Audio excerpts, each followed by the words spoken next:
Welcome to Rock That Relationship, a podcast about all things relationship with Corey and Tracy. Now let's get real and start creating relationships that rock.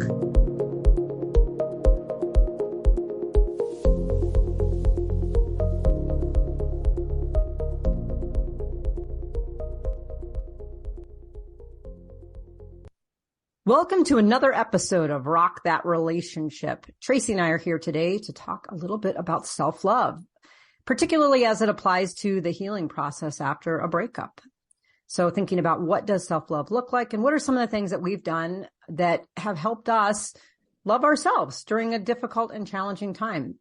So I'm going to start by really asking Tracy, what does self-love mean to you when you think about going through a healing process? Well, it is about truly loving yourself, like actually accepting yourself for who you are and what do you want to do with your life, not judging yourself based on the opinions of others, and forgiving yourself for things maybe that you didn't do right in the past that you've learned, to do better. Yeah. And I love that you bring up forgiveness, because for me, that for me has always been kind of the first step of self-love, is really, I have to let go of my own non-acceptance of myself and my kind of anger or resentment towards myself and other people before I can actually heal and love, right? If I'm holding on to anger, I can't really move forward. So when I think— You mean anger against other people or anger against yourself? Well, anger, both, right? Like maybe I'm mad at another person and I feel slighted or judged or betrayed, right? It doesn't serve me to carry that around. And it's hard for me to love myself if I'm holding on to that anger. Or maybe I'm angry at my own behavior. Like I have shame or guilt in something that I did that I can't redo. I can't fix. I can't go back. Mm-hmm. What does it serve me to continue holding on to the negative emotions that come with that? It doesn't serve me. It just weighs me down, and it makes it really harder to find ways to move forward in a productive way. So, but you can look at it, process it, and learn from it, right? Well, yeah, absolutely. First, and then let the feelings about it go, or the punishing feelings that you might have about it. When I was a kid, my parents, people always said, like, what happens if you get a bad grade on a test? Like, what's the punishment your parents give you? Are you grounded, or what happens? And I said, my parents always told me there is no punishment greater than I would give myself. And just the shame and the disappointment in my own performance was enough to be way more than being grounded. And while that's, you can laugh and be like, oh, wow, what a responsible kid. At the same time, that's a heavy load to carry into adulthood. And the fact that I don't let things go and give myself a little bit of grace to make mistakes and be human. And so part of that forgiving myself is saying, you know what? I didn't do great on that test. That's okay. I'm going to learn about what I could do better, and I'm going to show up better next time, but I'm not going to beat myself up about it, because that is really, really difficult to carry. Well, it's fascinating. Do you think that you were that kind of kid that your parents said that because that's the kind of kid you were, or was that the kind of parents you were? Because I did not grow up in that kind of situation at all. And punishment was certainly meted out for things. Like I grew up in a very punitive environment, which, I am a somewhat disciplined person now. And I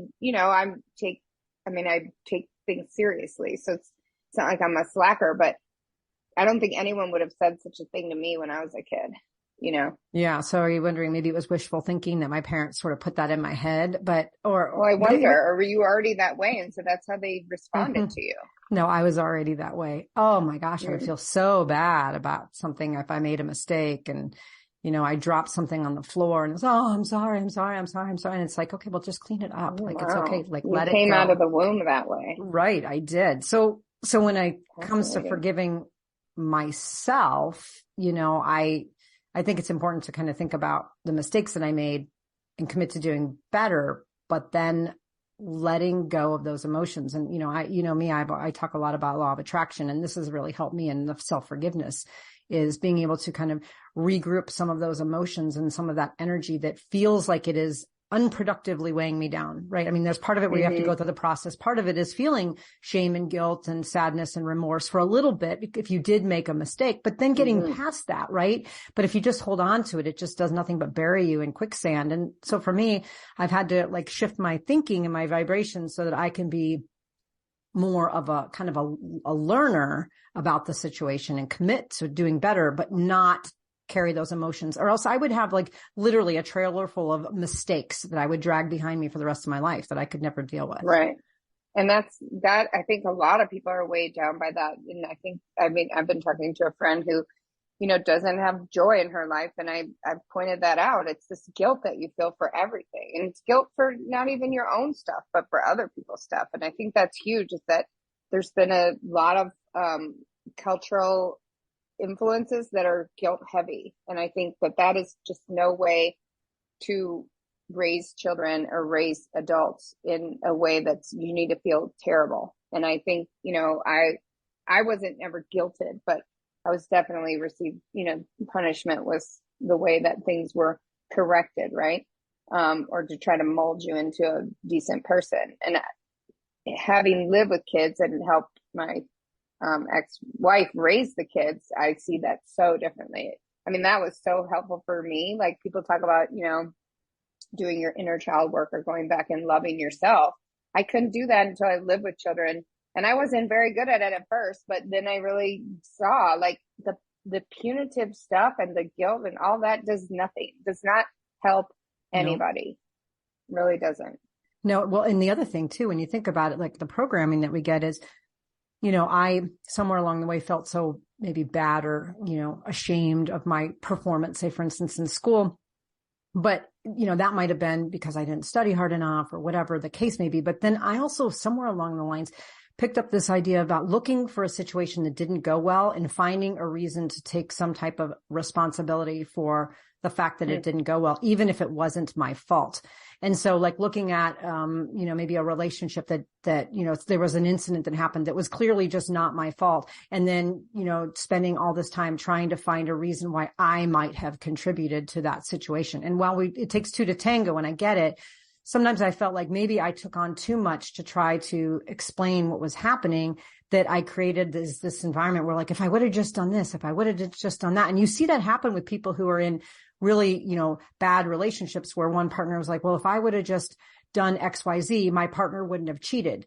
And, and I get that there's a dynamic that's there that you have to acknowledge. Two people do show up in a relationship, but at the end of the day, one person did make the choice to cheat, but the other person is, feeling guilty that they led that person to cheat. And so I think for me, part of the forgiving myself was also letting myself off the hook that sometimes I just wasn't responsible for how something turned out, and needing to not try to own everything along the way.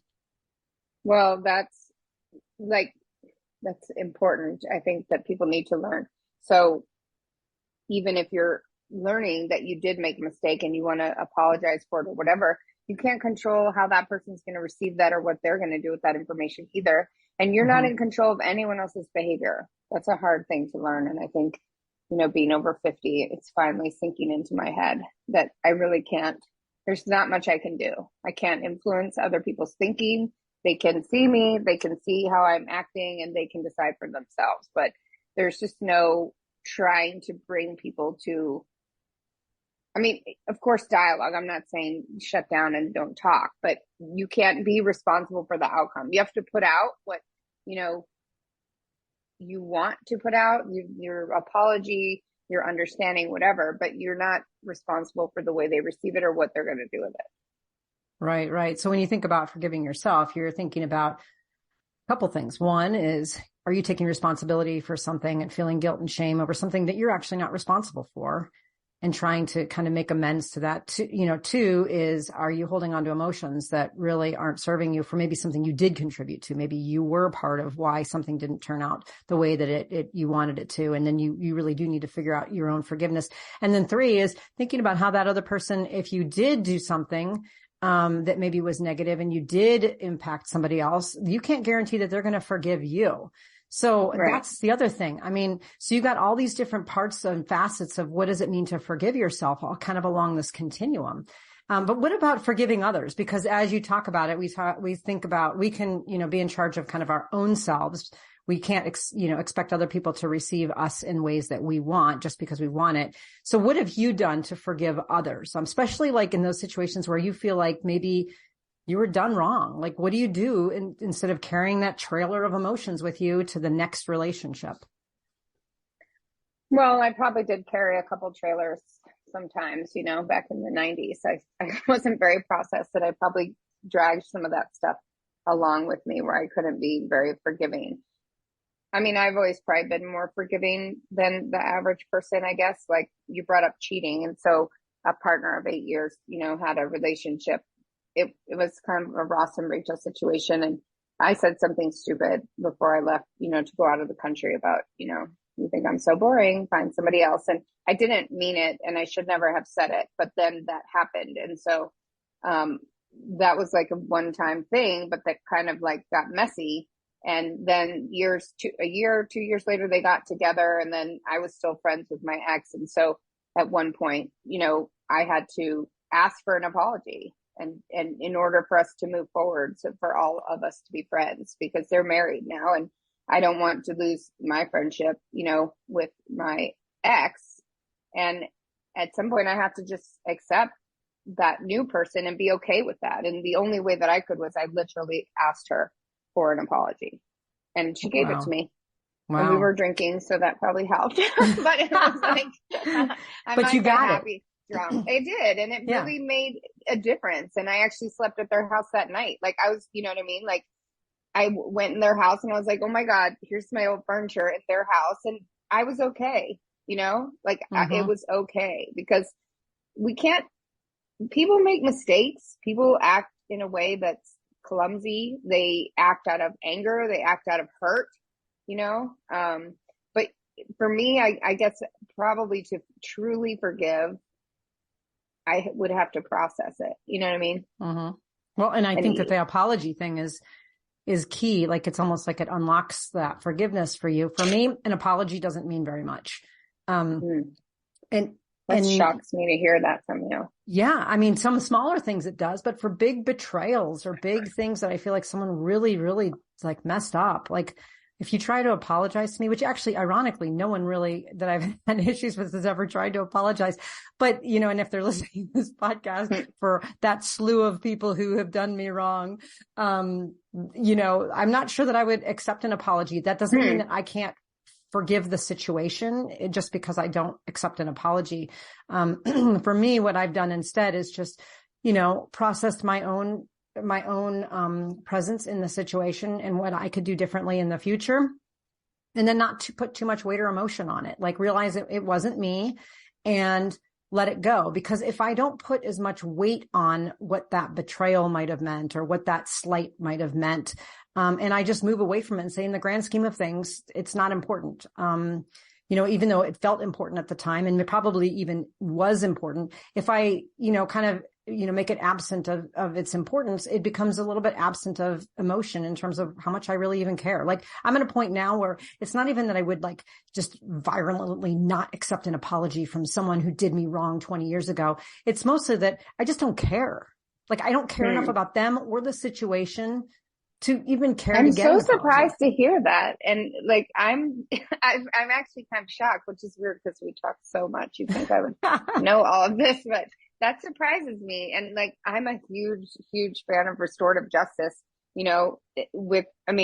I've had professors that worked in Rwanda with, people who committed genocide against other people's family members, and they've sat down together. And I was just watching, a show where the guy, shook the hand of the man that tried to assassinate him, and he lost an arm, and that was in South Africa. And at some point, I feel like that can heal the world. I feel that accepting the apology, if it's a sincere one, not a fake one, not a perfunctory one, I feel like that is how we will heal all of the ills of the world. And it's not easy. I mean, I lived in Cambodia and did genocide work there, and it is not easy. I mean, I have had friends whose family members were killed in front of them, but they found a way because they had to, because what is that saying about the shovel? If you're going for revenge, bring 2 shovels or dig 2 graves because You've you're going to messed end this up in up. one You've too. talked about this on another podcast, and you continue to get the shovel thing wrong. And then we've talked about you drink poison and expect someone else to die. We've messed that one up too. Yes, I get what you're saying. Is Right. the only thing is holding on to this anger and hatred is going to do nothing but poison you rather than punish. But you're saying like you're just over it, whereas I can never be over stuff. Like I need to in order for me to heal, I do need to process. Like I couldn't just be like, okay, I'm over it. I don't care about that person anymore. No, it'll never be over for me until I've really processed it. And maybe if that person never wants to process, then that's just out there. I just have to live with that. Then I'm still living with that hurt. See, and for me, the other people, I haven't really approached them and they haven't approached me to process. So I had to learn how to cope myself. I had to learn how to get over it without the involvement of those other people. So for me, that's how I've gone on to forgive. But okay, let's transition a little bit because I think this forgiveness piece is really important. And for me, I think it's kind of the foundation, like however you approach forgiveness, it's really the foundation to moving forward with your self-love. And it's a sign of respect for yourself. But what about, we've talked a little bit about this, affirmations. You have that app, called I Am, and it sends you, an affirmation every day on your phone about like your sends me multiple, probably like 20 a day. Oh my gosh. Well, I know you pay for that, right? $1.99 a month. Yeah. You know that you could like screenshot all of them for like 30 days and then cancel your subscription and then just keep those screenshots, and I know, but it's money. Like I've thought about that, but I'm like, it's $2 and it's like makes me so happy. And I feel like I don't want practically reading my mind or sending me when I need it. And it's like, that's the thing. What we talked about like before is like, you got to figure out what works for you. And for some reason that stuff like taps right. It's like so uplifting. I screenshot them right when it happens. If I feel like they're super on point and I'm like, wow. And and I send them to friends and I'm like, you know what? Like I need it. And I look at people's stuff on Facebook that's, they're putting out positive stuff every day. And it's like, it's the same stuff and it's Buddhist stuff. I mean, I'm not a very good Buddhist, but I am a Buddhist, but like it's a practice. And so it's reinforcing every day and reinforcing. And if I just screenshot it and looked at it myself, then it wouldn't be authentic, like coming at the time that I need it. You know what I mean? Oh, so it's more that the universe sent it to you. Yeah. It's the process that was sent to you when you needed it. I mean, and I think what you're saying is a good recognition of your own idea of what self-love is. For you, that makes you feel good. That makes you feel happy. That makes you feel loved. And that's an important thing to do. For me, the affirmations don't work. Like I get up in the morning and say, I'm beautiful and I'm smart and I'm funny. I'm like, oh my gosh, I have so much I need to do. I do not need to waste my time reading this Post-it note on my mirror about how great I am. And I'm just going to go in and do what I need to do on my to-do list. But that is very helpful for a lot of people, Corey. Don't just count I know. That's why we talk about what works for us and what doesn't, because I think it's also important to let yourself off the hook, because I've been told for so long that affirmations are so good for us. And same with like meditation or thing. And some things just don't work for me. And I think as our listeners are out there, some of them may say, hey, affirmations are awesome. And it's okay if you say, I don't even understand what affirmations are about. Or like meditation, I meditate for about 30 seconds before I start thinking about what I have to do for the day. And I know I can't clear my mind. And guess what? Maybe it would work for me if I tried harder, but it doesn't. And so for us to understand self-love is also to recognize what doesn't work for us and not feel compelled because it works for other people. So I appreciate that the affirmations work for you. For me, if I was to think of affirmations, I think of it more as giving. I'm on LinkedIn a lot, and I will, often find people's posts that are, I particularly ones that are really heartfelt or something where people share about themselves or an achievement or an obstacle. And I will purposely like it. I don't like every single thing I see on LinkedIn because I don't want to be one of those kind of clickbait people, but I want to show up and say, hey, even if it's just liking it so that person sees that, like, I support you. That to me is a way of self-love, because I can show my connections that I love them. And that's a way of like reflecting it back to, I love me. Okay. Well, I post a lot on Facebook, so you could use that. You could do that for me too. I always have to screenshot it and send it to you. And then So Yes. let's go from LinkedIn to Facebook. Thank So you to your I can closest friend here. Thank you. click on you did an awesome hike time or whatever. And so, okay. Well, No, but I speaking of, write some really profound stuff on I Facebook, know you just do. so everybody knows. So speaking of some of the hiking and stuff though, let's talk about health and fitness. You and I have both found this as a very, very important form of self-love. We've talked a little bit about it before. What is it, that, for you that health and fitness is about when it comes to self-love? Why is that a form of self-love for you? I think that being healthy is, I feel great, right? I'm 52 years old and I feel the best I've ever felt. And I've been feeling pretty good my whole life. So, I have several, congenital medical conditions that I just manage with diet and exercise. And I haven't had to have, surgeries on those things. And like people, if you know me, people think I'm really weird because I don't eat a lot. I'm very strict about what I eat. Because I know that I feel good. So, our friends razz me for when we go out and whatever, and I don't eat or I don't, do a lot of that stuff, but that's because I know that I feel great. And, like I had a little bit of wine on New Year's Eve, probably a glass and a half, and I just felt like crud the next day. And I was like, okay, well, it's New Year's Eve, whatever. But I had to do several hikes to like get that out of my system. And I was like, I'm going to really keep this limited. And it's because I know how I feel baseline and I feel great. And I feel like if everybody in the world could get to that point where they feel fantastic, it would make a difference, And here's something like I have a heart condition. And so I had an echocardiogram once and I laid there, I think for an hour and a half and watched my heart beat. And I thought, you know what? That heart is doing so much work for me. I will never abuse it. I will never treat it poorly. And I thought if the entire world, if everybody got to have an echocardiogram, it would make them appreciate themselves and their body more. Like we can't put ourselves out of like not thinking about what this machine that we're living in is doing for us.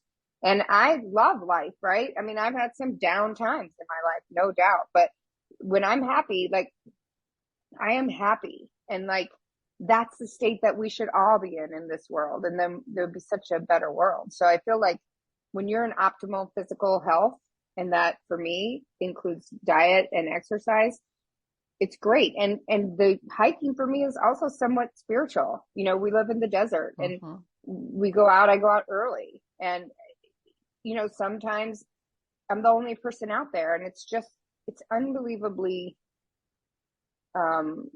special.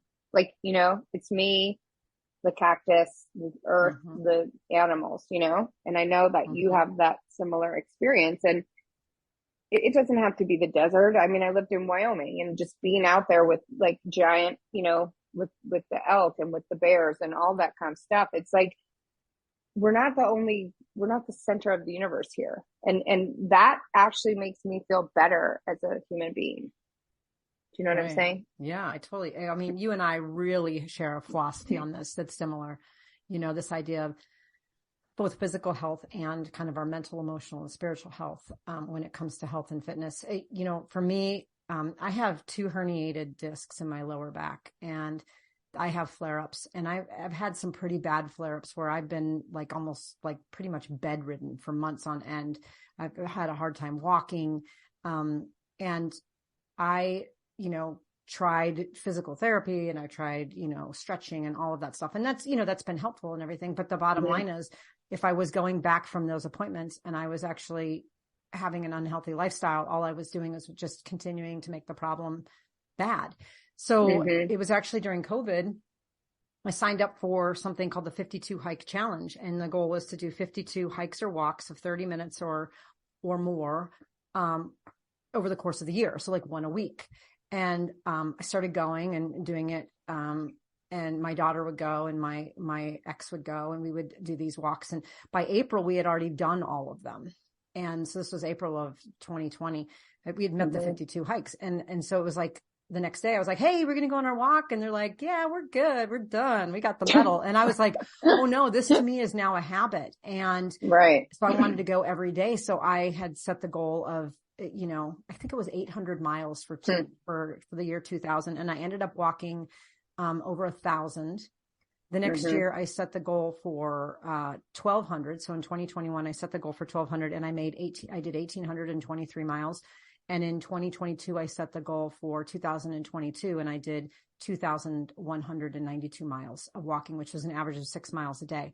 And for me, it was unbelievable because not only did I get incredibly fit, like I was not fit. I needed a lot of like work on my physical self.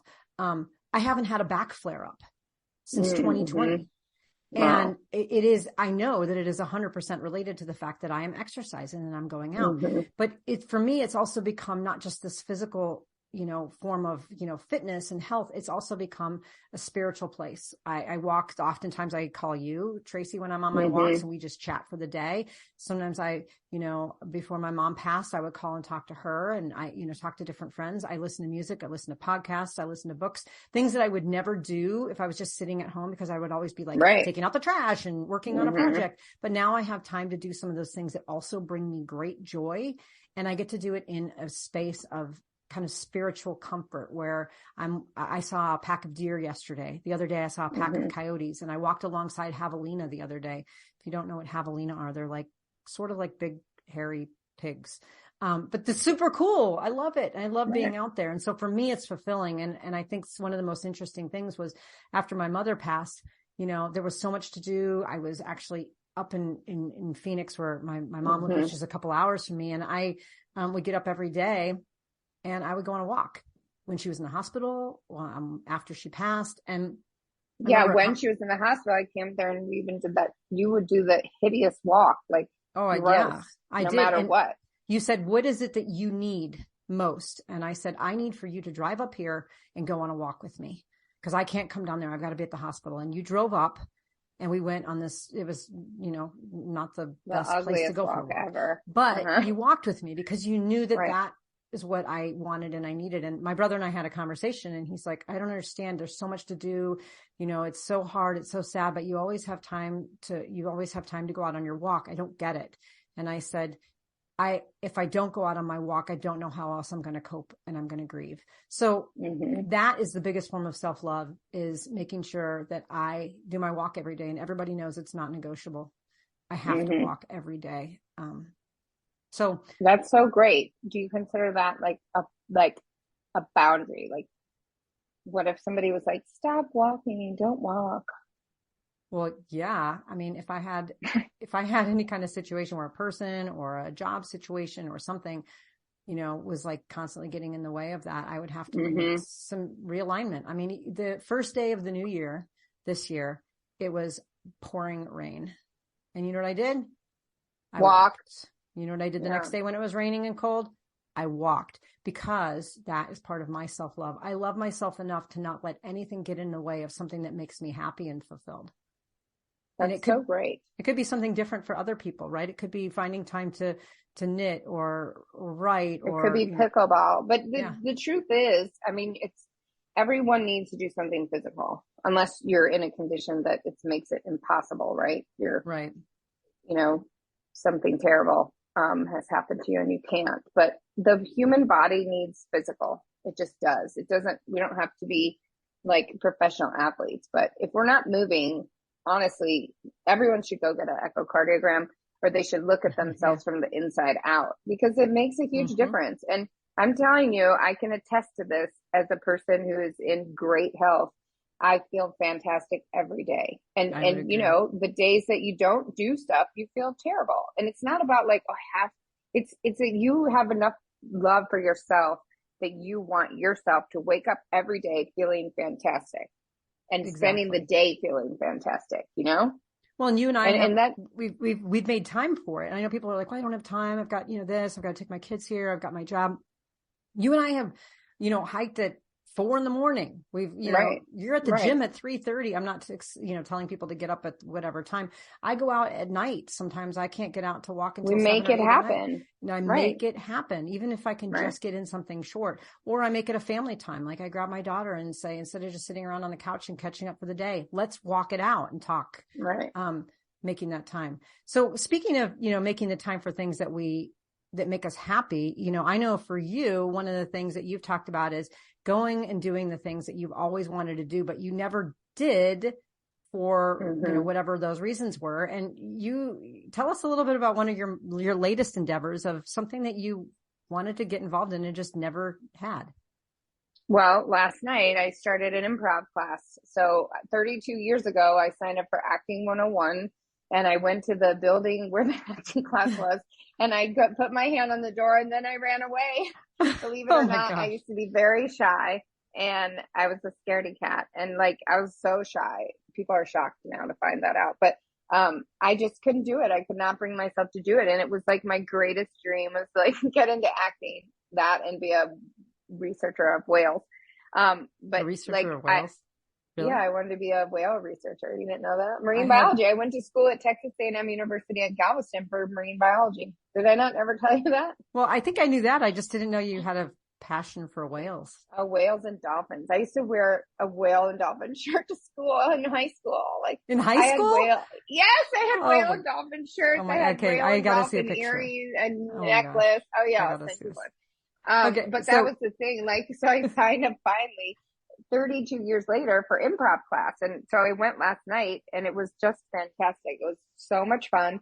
And I realized how much I totally want to be on the stage. And what I liked most about it wasn't just, I'm up there and everyone's staring at me, because I was shaking, I was so nervous, but it was the collaboration part. I really hit it off with this one woman who we kind of fed off of each other, and we ended up doing this Angela Lansbury versus Julie Andrews thing when I had meant to talk about something completely different, but the energy on the stage was so good. And for me, being a lawyer I did go to law school. I chose to go to law school, but it was not my dream to be a practicing attorney. And one of those reasons is it's very isolating and it's not as collaborative. I can be an advocate. I can use that degree to be an advocate, but to be a practicing attorney and litigator, you are on your own and it's not fun. And I don't want to live like that, And so last night it was I was just smiling from ear to ear when I left. And I made connections with other people who are interested in the same stuff, And I really I'm sad that I waited so long to do it, but maybe this was the time to do it, Right. Right. Well, and that's loving yourself enough to say, I'm going to explore this. I'm going to take a chance on this and do it. And I know for you, one of the things that's also happened recently is, and I think is really a form of self-love is prioritizing or reprioritizing your professional career goals. What, well, I just left my job, as a litigator.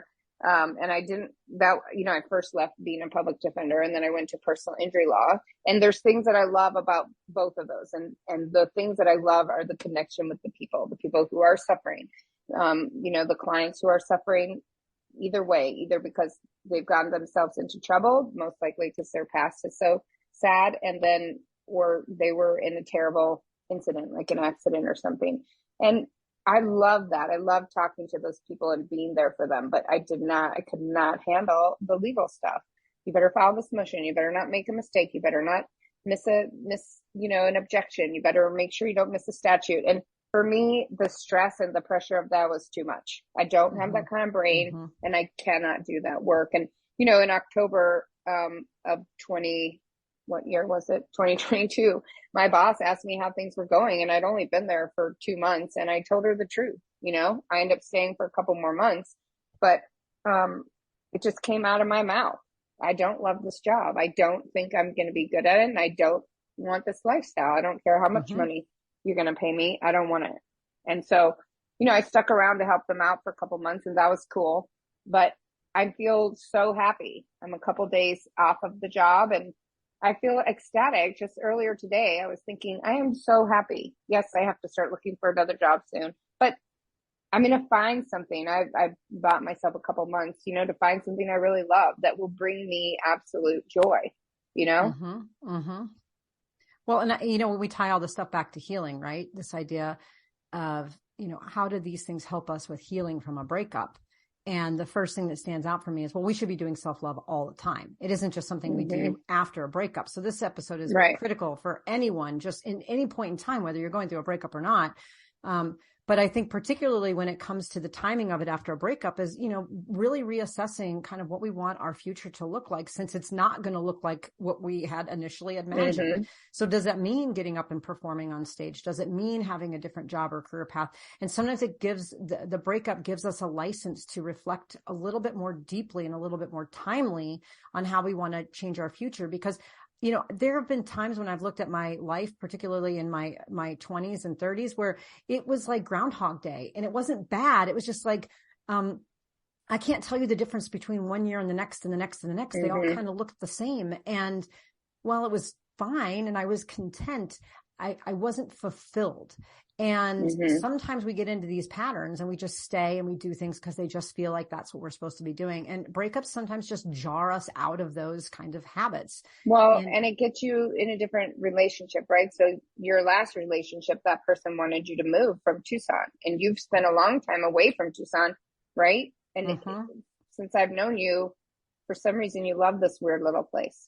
I love this weird little place.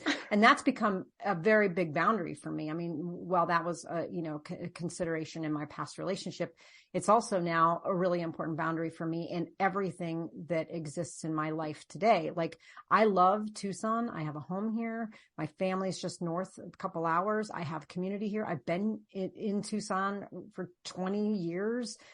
I don't really want to leave. I'll travel, I'll do other things. And so, I find ways to do all of my professional work from afar. I try from here, right? From Tucson. You're doing it, right? I'm trying to, engage in everything that I need to do in life without getting up and leaving Tucson. I mean, at least on a more permanent level. Right. And that has been a very strong boundary for me. And I know how important that was when I was in the process of dating. And it was like, I was looking at people who were long distance, and I was like, well, they would have to move to Tucson because I'm not moving. Like, I just, and people were saying, but you can, you work, you teach online and you have a lot of flexibility. You can move. And I would say, but I don't want to move. And that was the greatest form of self-love I could give myself, is saying, I don't want to do that. Like, there's professional things that I just keep saying no to. I didn't used to say no to as much. I'm like, no, I'm just not, I'm not interested. People will say, can you, do something on this day? And instead of saying like, oh, I'm busy, I would say, no, I'm just not interested. This doesn't align with my professional goals right now. And they're like, oh, it's not, but you're free on that day. I'm like, I'm free on that day. I just don't want to do this. And just like, I don't want to leave Tucson. So setting those boundaries for me, that a lot of that agency came from the breakup. Because I was like, no, I'm not going to spend my time doing things that don't bring me joy. I mean, I will help people, and, sometimes you don't like doing it because you have to, but I was starting to just realign all my yeses into like, let me think about what this really means, for my priorities. Well, and a couple months ago, you were busy, and we talked about that. Like, you were being gone from here too much. Like, you like to travel, I like to travel. We both love to travel, but we want a home base. And you were like gone so much, it seemed like you weren't even living here anymore. And you remember how much that stressed you out. Like, it just made you sad. It made you unhappy. And we talked about that. And I was like, it's very short time. It's going to be another like 2 or 3 months. And then you have to design your life so that you're not doing this, because you were miserable. You were pretty miserable there, I was. And that was a really important test for the boundaries that I set, I had taken on a few things. Certainly some more speaking engagements and some traveling that I needed to do. And I was, helping with my mom up in Phoenix and living up there for a while. And it was just like, some of those things I had to do, some of those things I elected to do, but it really caught me in a place where it was like, hold on a second. I know that some of the stuff I need to be there, particularly for my mom, but do I need to add all this other travel onto it? No, I don't. And so for me, it kind of shook me and said, all right, there are going to be things I have to do, and there are going to be things I want to do. And then there's things I don't want to do, and I need to be okay letting those go. I just have to be okay, because I know what it feels like when I say yes to something I probably should have said no to. Well, and I think that goes for you as far as your lifestyle of who you want to be with and dating, to date again after a breakup. Hmm. It's like you want somebody who wants to be around. You want somebody who loves Tucson. You want somebody who's, it's like, yeah, some things might be great somewhere else, but you have to have the lifestyle you want. And, lucky for you, you found somebody who fit all of those things. I don't know how that happened.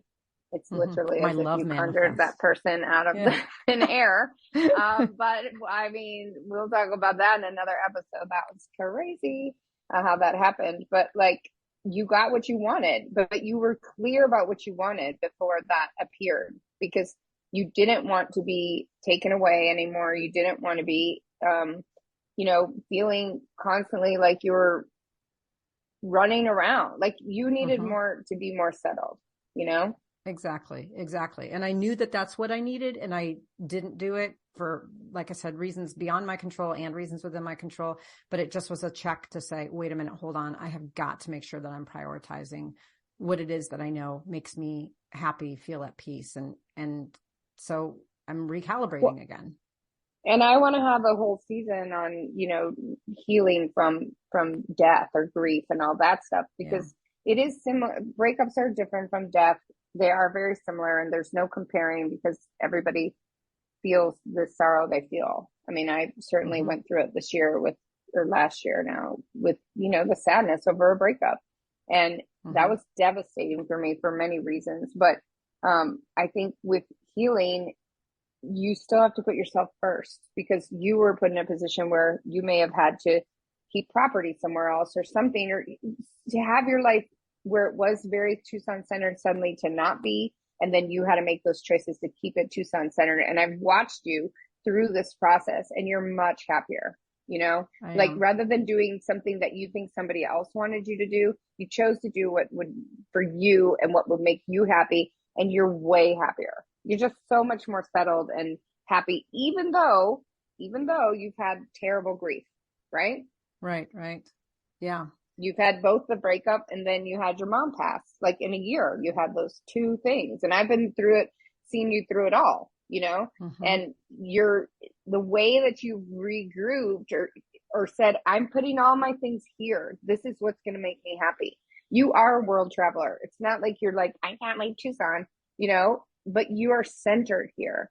And it has made you so much more settled and happy. And 6 months ago, I've told this story several times to several people recently. I wanted to burn my house down. Literally, I live in a Hmm. townhouse. So that would have been cruel. But I wanted to like light it on fire. I wanted to blow it up. I Yeah. wanted to leave. I wanted to sell it. I wanted to get out of here. I didn't want to be here. I wanted a way. And you were like, just give me just 6 months. Promise Hmm. me you won't do anything for 6 months. Just stay here for 6 months. And do you remember I was so railing against everything and I was Yes. so ready to go and like literally I who knows where I'd be right now. I mean, maybe I'd be in a fabulous apartment in San Diego. I don't know. Maybe I'd be like on the beach trying to, collect my clothes from my, van that got like the tires blew out on. I don't know. But the thing is, I feel so much more settled now that Hmm. I can choose now. And that's what you said. Just sit here for 6 months and then you will be in a better position emotionally and mentally to choose what you want. And Hmm. here I go, and I go to a class last night and I meet like 10 new friends. And it just like, I mean, I sound a little cuckoo when I talk about it, but like, I was so happy last night. I was so happy when I left because I thought, this is what I've wanted to do with my life. I don't know where it's going to lead me or whatever, but right now, right here, I'm happy.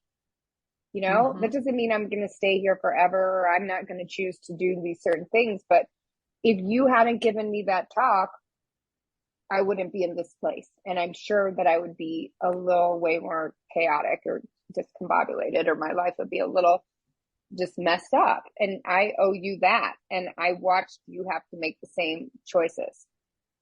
And it really Yeah. made a profound difference for you. So I feel like if you are going through a healing process, if you are grieving for something, get those people in your life, keep those people, reach out to those people, ask those people for help who are stable, who are going to help you through it. Because nobody can get through grief alone. And again, I come back to always the same community, you know, it doesn't have to be a huge community or whatever. It has to be the people who have your back in the way that they want what's best for you. And I didn't agree with you at all, but you wanted what was best for me, you know? Well, and I wanted you to owe be in a, you. I wanted you to be in a space where you could decide what was best for you when you were ready to do that. And you were like, "Rah!"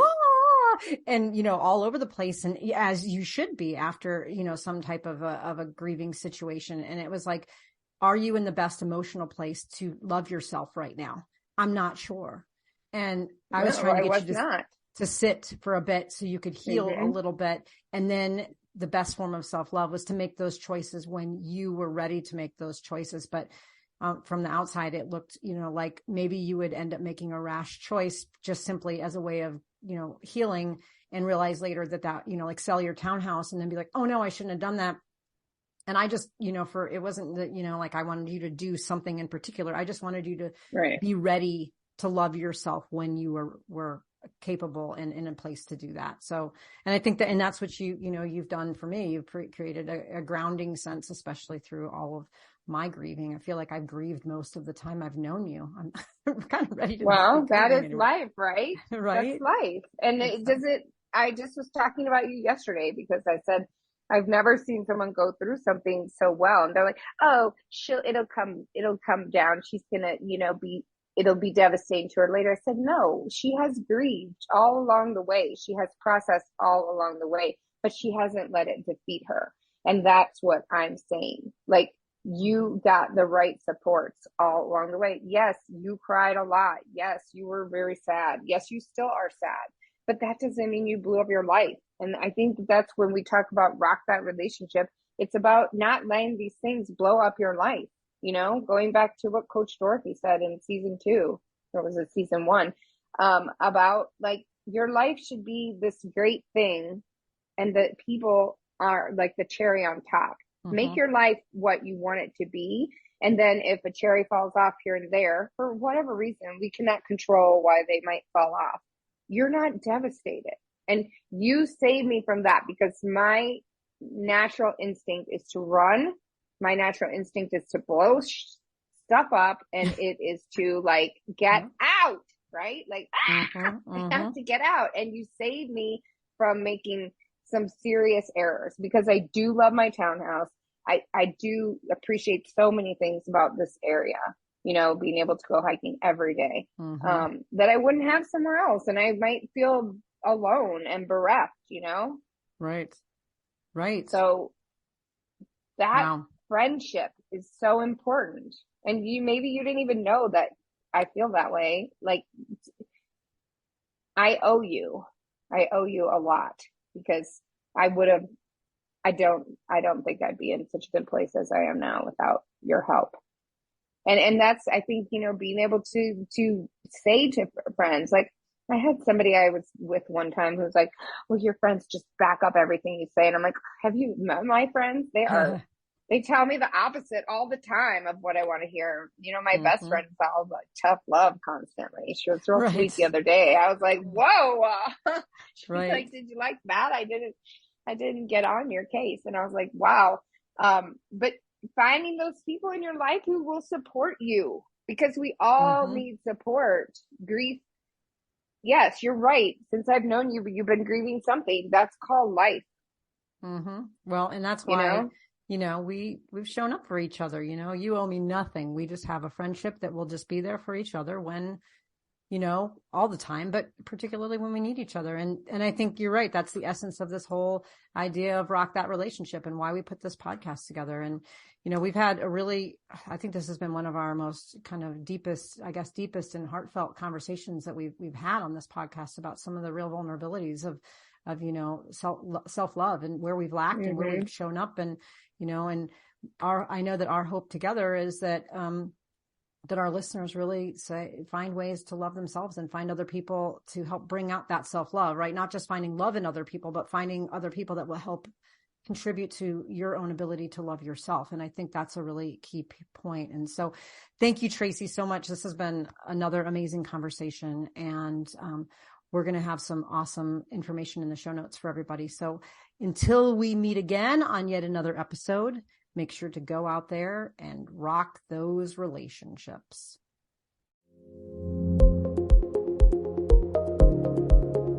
If you liked what you heard, check out our show notes for resources from today's episode.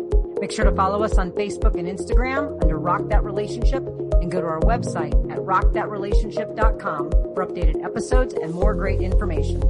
Thanks for listening. Now go rock those relationships.